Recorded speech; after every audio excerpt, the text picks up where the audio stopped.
How's it going, everyone? Daxellz here, and today we're going to be reacting to another LEMMiNO video, reacting to top 10 facts about CounterStrike. Let's get straight into it. Okay, I'm going to do a bit of shameless plugging again. We are literally 50 subscribers away from 12k, so make sure you smash that subscribe button if you haven't already. And sometimes I stream on Twitch every other day from time to time. So if you want to check me out on there, I'm just Daxellz on Twitch. Well, I hope you enjoyed the video. I know Nap's gonna love this video. And away we go. Top 10. Let's go. Let me know. Number 1. At the beginning of 1999, two game developers named Min Lee and Jess Cliff wanted to create a game centered on the conflict between terrorism and counter-terrorism. Eventually, they decided to create a mod for the recently released game Half-Life. On June 19, 1999, the first public beta was released, and the gaming community absolutely loved it. So much so that the two developers didn't even have to make any maps themselves, because right from the beginning, fans would simply submit their own through the official website. Popular fan-created maps like Dust, Siege, Nuke, among others, became essential parts of the game's early development. In other words, Counter-Strike was a major success. Valve, the creators of Half-Life, quickly took an interest in the mod, and by beta version 4 began assisting the developers. By the end of 2000, Valve had actually hired the developers and released Counter-Strike as a standalone game. The franchise quickly grew in popularity to become one of the most popular first-person shooters on the market. Even today, the original Counter-Strike is among the most popular games on Steam, with the most recent installment, Global Offensive, at the very top. Yeah, Jesus, bro. It's possible that the Counter-Strike series is a prequel to the Left 4 Dead franchise. You see, a few areas and maps in the Left 4 Dead games can also be found in Counter-Strike Global Offensive. The maps are of course remade, but the resemblance is still quite obvious at times. These overlaps can be found throughout the game, and it makes you wonder if the two series are actually part of the same universe. I mean, if this was any other game developer, we would be calling them lazy, but hey, it's Valve, so... Yay! So the question is this just asset recycling or actual hints towards something more? A connected universe, that would be sick. Okay. Much like the arcade version of Half-Life 2, Counter-Strike Neo is the arcade version of Counter-Strike. Released sometime in 2003, the game is only available in Japan and is some form of futuristic shooter with cyborgs and anime-looking characters and... yeah, basically a reskinned version of the game made to appeal to a Japanese audience. 3 other spin-off titles has been made as well, titled Counter-Strike Online 1 and 2 and Counter-Strike Nexon Zombies. In 2009, a small Counter-Strike tournament between the two Russian teams Virtus Pro and Force was held in Russia. The event promised a night of competitive gaming between two highly ranked esport teams, but the sponsors of the event had a slightly different idea. They decided to make things a little more interesting by secretly inviting a couple of strippers to see if the players would get distracted. The women did all they could, but the competition went on as usual and the players seemed completely unfazed. Well, maybe not completely. I guess Counter-Strike players are just really dedicated to the sport.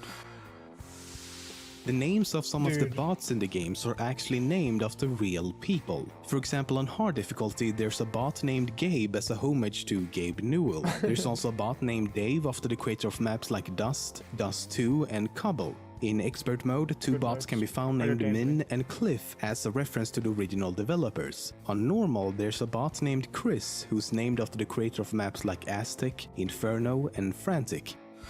Fair enough. Has a player in a game ever made you so angry that you wanted to actually kill that person in real life? No. Back in 2010, a man in France decided to play some Counter-Strike. One particular match ended with him being killed in a knife fight. The man got so angry by this that he decided to spend the next 7 months tracking this guy down. When he finally found out who he was and where he lived, he traveled to his house, and when he opened the door, he stabbed him in the chest with a knife. Luckily for the victim, he missed his heart by a few centimeters, so he survived the attack. But seriously, how do you go 7 months without thinking, you know what, maybe I'm overreacting here, maybe I'm just overreacting a bit, maybe I should think this through? No? 7 months still doing this?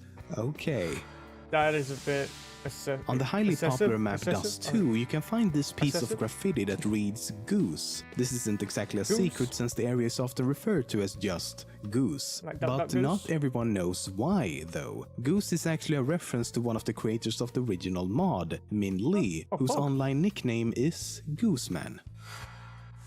Nice. In 2007, a student at a school in Texas was suspended simply because he created a CounterStrike map based on his school. This happened in the wake of the Virginia Tech shooting where 32 people were killed. Because of the heightened sense of fear caused by this, schools around the country were on high alert for any suspicious activity. So when teachers realized that a student had created a level in a game where the objective is to fight terrorists and planting bombs, things got out of hand pretty quickly. Police got involved and it was seen as some sort of minor act of terrorism, but the boy was never actually arrested. Yeah, that's a bit he was, however, excessive. kicked out of the school and was forced to transfer to a new one. All because of some poor timing and a harmless map in a video game. Okay, poor guy. Okay, All that was the a bit radio too commands much and for dialogue that. heard in each installment Bomb has been defused. Bomb has been planted.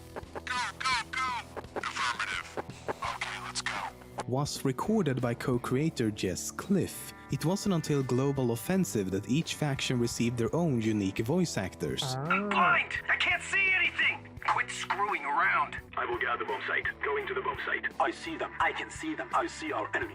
Nice! Nice shot, man! Thus replacing most of the originals. But not all, though. For example, the final messages like Terrorists win. or Counter-terrorists win. still remain. Nice. Okay. In Then I must remember CounterStrike ones anyway. Source on the map Inferno, there's a room dubbed the Boiler Room, or just Boiler for short. In Global Offensive, they either forgot or chose not to include this room, and players quickly noticed. So in late 2014, Valve updated the game to include this boiler. No This created a way. minor outcry within the community, as players thought it was kinda strange that Valve would update something as trivial as this, while still not fixing many bugs in the game. This escalated even further when the map received yet another update, where they removed the boiler again and instead placed it here, in this pickup truck. This turn of events quickly turned into a sort of running joke, It's or kind of a meme, petty if you thing, will, yeah. and the boiler has since been found on other maps as well. That's funny. They made it a meme. That's good. I like that. Fair play. You can't win when you fix things. You can't win when you do things. So you just do your own thing. Okay, everyone, that is the end of the video. If you enjoyed that video, make sure you check out the original in the description down below. Enjoyed this video, hit the thumbs up. Comment what you'd like me to react to next. Subscribe if you're new or just haven't yet. I will see you in the next video. Laters.